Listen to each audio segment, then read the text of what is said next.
សង្គ្រាមអាចប្លន់យកជំរើកនិងមនុស្សជាទីស្រឡាញ់ព្រមទាំងបន្សល់ទុកនៅភាពភ័យខ្លាចនៅក្រោមផ្ទៃមេឃដែលបិទបាំងដោយផ្សែង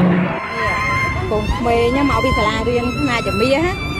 គុណសែនខែមាសក៏រត់មកនេះវែងដល់កូនណាគេទេណាគេបាត់កូននេះ100នៅនេះ